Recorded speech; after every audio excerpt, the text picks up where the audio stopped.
ತಾನೇ ನಾವು chief electoral officer Manoj Kumar Meena ಅವ್ರನ್ನ ಭೇಟಿ ಮಾಡಿ ಬಂದಿದ್ದೀವಿ. ಏನಕ್ಕೆ ಇಲ್ಲಿ ಚೀಫ್ ಎಲೆಕ್ಟ್ರಲ್ ಆಫೀಸರ್ನ ಬಂದು ಭೇಟಿ ಮಾಡಿದ್ದೀವಿ ಅಂತ ನೀವು ಯೋಚನೆ ಮಾಡಬೇಕು. ನಾವು ಹತ್ರ ಹೋಗ್ಬೋದಾಗಿತ್ತು ರಿಟರ್ನಿಂಗ್ ಆಫೀಸರ್ ಅಂತ. ಆದರೆ ಇಡೀ ಕರ್ನಾಟಕಕ್ಕೆ ಒಂದು ಸಂದೇಶ ಹೋಗಬೇಕು.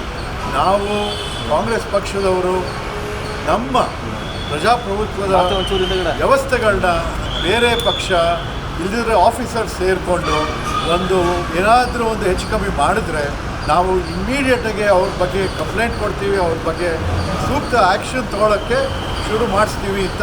ಅದಕ್ಕೋಸ್ಕರ ನಾವು ಚೀಫ್ ಎಲೆಕ್ಟ್ರಲ್ ಆಫೀಸರ್ ಬಂದು ಈ ವಿಷಯ ಏನು, ನಾವು ನನ್ನ ನಾಮಿನೇಷನ್ ದಿನ ಒಂದು ದೊಡ್ಡ ರ್ಯಾಲಿ ಮಲ್ಲೇಶ್ವರಂ ಗ್ರೌಂಡ್ಸ್ನಲ್ಲಿ ಮಾಡೋಣ ಅಂತ ಒಂದು ಪ್ಲ್ಯಾನ್ ಮಾಡಿ ಅದಕ್ಕೆ 2-3 ದಿವಸ ಆಟ ಆಡಿಸ್ಬಿಟ್ಟು ಪರ್ಮಿಷನ್ ಕೊಡಲಿಲ್ಲ. ಏಕೆ ಪರ್ಮಿಷನ್ ಕೊಡಲಿಲ್ಲ? ಅವರು ಅಲ್ಲಿ ಇದ್ದಿದ್ದ ಆಫೀಸರ್ಸ್ ಹೇಳಿದ್ದೇನೋ ಇದು ಪ್ಲೇಗ್ರೌಂಡ್ ಪೊಲಿಟಿಕಲ್ ಆ್ಯಕ್ಟಿವಿಟಿಗೆ ನಾವು ಕೊಡೋಕ್ಕಾಗೋದಿಲ್ಲ ಅಂತ ಆ ಒಂದು ಕಾರಣ ಕೊಟ್ಟು ನಮ್ಮನ್ನು ತಿರಸ್ಕರಿಸಿದರು. ಆಯಿತು, ಆವಾಗ ನಾವು ಕ್ಷೇತ್ರದಲ್ಲಿ ಆಚೆ ಇರೋ ಫ್ರೀಡಮ್ ಪಾರ್ಕ್ನಲ್ಲಿ ಕಾರ್ಯಕ್ರಮ ಭಾಳ ಜೋರಾಗಿ ನಡೆಸಿದ್ವಿ.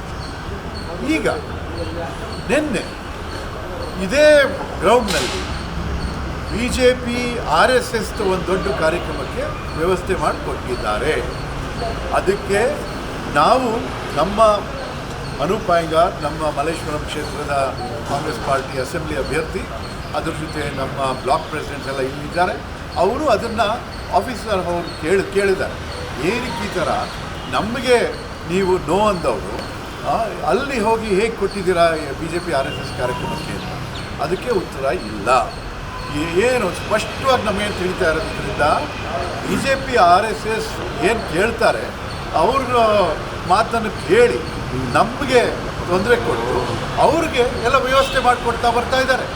ಇದು ಪ್ರಜಾಪ್ರಭುತ್ವದ ಇದು ವಿರುದ್ಧ ಆಗಿರೋ ಅಂಥ ಕ್ರಮ. ಅದಕ್ಕೋಸ್ಕರ ಇವಾಗ ನಾವೇನು ಕೇಳಿದ್ದೀವಿ ಚೀಫ್ ಎಲೆಕ್ಟ್ರಲ್ ಆಫೀಸರ್ನ, ಪ್ರತಿ ಒಂದು ಕಡೆ ಒಂದು ಮೆಸೇಜ್ ಹೋಗಬೇಕು.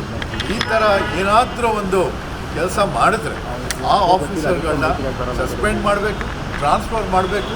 ಯಾರು ನ್ಯಾಯವಾಗಿ ಕೆಲಸ ಮಾಡ್ತಾರೆ ಅವ್ರನ್ನ ಈ ಚುನಾವಣಾಧಿಕಾರಿಗಳ ಆ ಒಂದು ಹುದ್ದೆಗಳಲ್ಲಿ ಅಪಾಯಿಂಟ್ಮೆಂಟ್ ಮಾಡಬೇಕು ಅಂತ ಆ ಒಂದು ನಾವು ಮತ್ತೆ ಕೇಳ್ಕೊಂಡು ಬಂದಿದ್ದೀವಿ. ಮುಖ್ಯ ಚುನಾವಣಾಧಿಕಾರಿ ಏನು ಹೇಳಿದ್ದಾರೆ ಸರ್ ನಿಮ್ಮ ದೂರಿಗೆ? ಮುಖ್ಯ ಚುನಾವಣಾಧಿಕಾರಿ ಏನು ಹೇಳಿದ್ದಾರೆ ಈ ವಿಚಾರವಾಗಿ? ಮುಖ್ಯ ಚುನಾವಣಾಧಿಕಾರಿ ಏನಾದರೂ ಇಲ್ಲಿ ವ್ಯತ್ಯಾಸ ಇದ್ದರೆ ಇಮಿಡಿಯೇಟ್ ಆ್ಯಕ್ಷನ್ ತಗೊಳ್ತೀವಿ ಅಂತ ಹೇಳಿದ್ದೀವಿ. ಬೆಂಗಳೂರಿನಿಂದ ಮಂಗಳೂರುವರೆಗೆ, ಬೀದರ್ನಿಂದ ಚಾಮರಾಜನಗರದವರೆಗೆ ನಿಮ್ಮ ಸುದ್ದಿ ನಿಮ್ಮದೇ ಭಾಷೆಯಲ್ಲಿ ಕರ್ನಾಟಕ ತಕ್.